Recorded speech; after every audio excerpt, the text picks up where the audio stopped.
C'est un best-seller. Alors, vous êtes Pour ne jamais être malade. chirurgien, cancérologue, Oui. vous enseignez À à Montpellier. la faculté de médecine de Montpellier. Et comme Sophie, je suis également très sensible aux problématiques liées à l'alimentation, comme tous les sportifs. Et alors là, j'ai lu dans votre livre l'idée que si nous donnons de bons aliments à notre corps, nous avons le maximum de chances de rester en excellente santé. Et vous dites que l'alimentation est la première médecine. Pas la troisième, la première. Première médecine. Hippocrate le disait Oui. 500 ans avant notre ère. Ouais. Que ton aliment soit ton médicament. Et on est en train de démontrer scientifiquement que c'est la vérité. C'est quand même pas mal. Et alors, Il a fallu vous du tordez temps. le cou, et ça me fait plaisir, à tous les régimes bidons qu'on voit à longueur de magazines. Business. Et vous dites les régimes à éviter car dangereux. Car Dieu sait, quand on ouvre les magazines, s'il y en a des régimes. Bah, il y a le Ducamp dernier qui fait régime est le Ducamp. meilleur, etc. Ducamp, je l'appelle Ducon. Hyper dangereux. Le régime du con. Oui, voilà.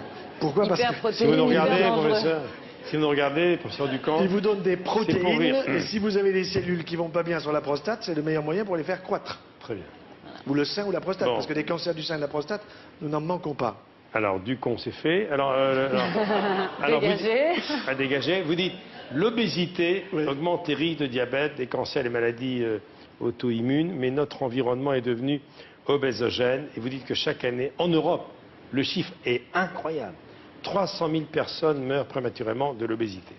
Alors, est-ce que le bien manger peut éviter des cancers et probablement des récidives? Alors, cancer du tube digestif de haut en bas, c'est-à-dire œsophage, estomac. Donc, si vous voulez en avoir un, je peux vous expliquer. Et c'est comme ça, d'ailleurs, qu'un jour, un couple vient me voir, je leur demande qui est malade, homme, femme. Bon, il paraissait pas malade, parce qu'aujourd'hui, le cancéreux, vous ne le voyez pas quand il arrive en consultation. Alors, il me dit, ben voilà, nous sommes un peu originaux, ma femme et moi. Figurez-vous que ni elle ni moi, nous n'avons un cancer. Qu'est-ce que vous venez foutre ici? Il y a un peuple fou qui attend, qu'est-ce que vous venez faire? Ben voilà, on aimerait avoir un cancer, ma femme et moi. Bon, pourquoi? Et lequel, madame, vous voulez-vous? Et vous, monsieur, lequel? Et pourquoi vous en voulez un? Réponse. Ben, si vous m'expliquez bien comment l'avoir, je saurai bien comment pas l'avoir. Et que c'est très intelligent. Eh oui, absolument. Très intelligent. Et donc, à partir de là, si vous voulez, je peux donner une explication pour avoir un cancer de l'ésophage en fumant, en buvant ou en prenant des boissons bouillantes, ou bien pour avoir un cancer du côlon en ne mangeant pas de fruits et en se gavant de produits laitiers, des choses comme ça. Alors, produits laitiers, vous dites, mais surtout l'excès de viande rouge. Excès de viande rouge. Parce que vous dites une chose incroyable, c'est que la mortalité par cancer, écoute ça, Sophie, est réduite de 40% chez les sujets végétariens. Absolument. 40%. Alors, un végétal, il faut avoir une orientation végétarienne, c'est-à-dire plus de végétal et moins de produits animaux. Moins de produits qui acidifient et plus de produits qui alcalinisent le corps. Vous dites également que les laitages de vache ne sont pas faits pour l'homme. Ah non. C'est évident. C'est-à-dire que le lait de la vache, c'est pour le veau. Seulement, on ne met pas le veau sous la vache, on met le petit humain. Et vous savez qu'un veau, après sa naissance, il prend 365 kilos en une année. C'est-à-dire 1 kilo par jour. Alors que vous, ou moi, ou Sophie, en une année après la naissance, nous avons pris 5 kilos avec le lait de maman. C'est le meilleur. Trop de Bien. calcium dans les produits laitiers.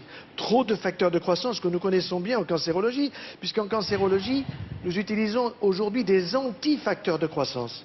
Ça veut dire qu'à la limite, on se gave de facteurs de croissance et puis ensuite, on vous dit que si vous avez un cancer, on va vous soigner. Et une chose que vous dites qui est intéressante, c'est le mode de cuisson des aliments. Hein. Très important. Vapeur douce et barbecue vertical. Voilà, barbecue vertical pour que la graisse ne soit pas pyrolysée par le feu et ensuite vapeur douce parce que moins de 100 degrés, 95-97 degrés, avec un appareil à un seul étage. Alors un jour, il y a une femme qui me dit, moi vous savez, mon mari m'aime beaucoup, il m'a offert un cuit-vapeur à 3 étages. Ma voisine n'en a qu'à un seul. Ça voulait dire qu'elle était aimée 3 fois plus par son mari que l'autre. Je dis, madame, quand vous avez les 3 petits-enfants qui viennent vous voir pendant les vacances et que vous avez à leur offrir des lits superposés, celui qui pisse au lit, vous le mettez où? Alors elle réfléchit et elle me dit, je le mets en bas. Ben, bien sûr, sinon il arrose les frères. Eh bien avec vos 3 étages, le 3 il arrose le 2, le 1. Qu'est-ce que je fais des 2 étages? Passez-les à la voisine. Les fruits frais, c'est bon? Excellent, mais bio. Mais bio de proximité. C'est J'aime bon bien pour la le Chine. vieillissement? C'est bon pour le vieillissement, pour éviter le vieillissement. Oui, Pour pour ne éviter. pas avoir, voilà, pour ne pas avoir trop de vieillissement et éviter l'Alzheimer. Cancer, aujourd'hui, dimanche 21, c'est la journée contre la maladie de l'Alzheimer aujourd'hui. Ah oui? Nous sommes dimanche. Hein. D'accord, ben moi je peux aider à en avoir un. Alzheimer. Cerveau de veau, pas de problème, vous gavez de produits laitiers. Vous voulez avoir une prostate de 100 mm, 100 cm3, vous vous gavez de produits laitiers.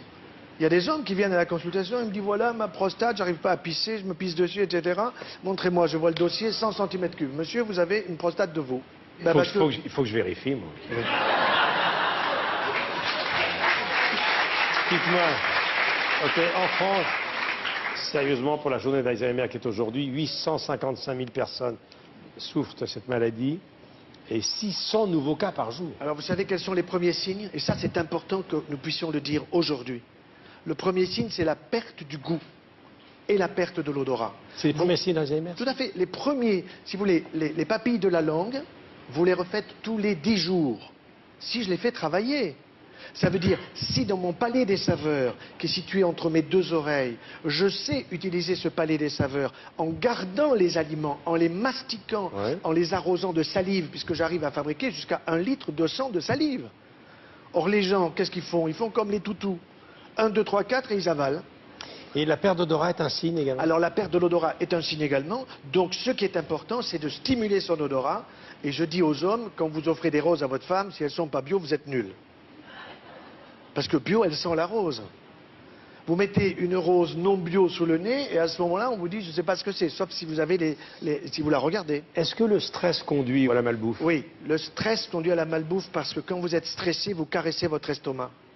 Alors, vous le gavez de produits que vous mastiquez pas et à ce moment-là, vous vous retrouvez avec évidemment un surpoids très net.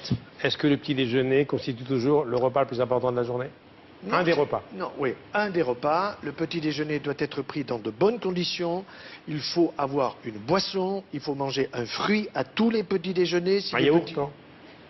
Mais non, c'est du laitage. Vous savez quand est-ce que je le prescris? Non. Vous savez quand est-ce que je le prescris? Non. Vous m'avez jamais écouté encore.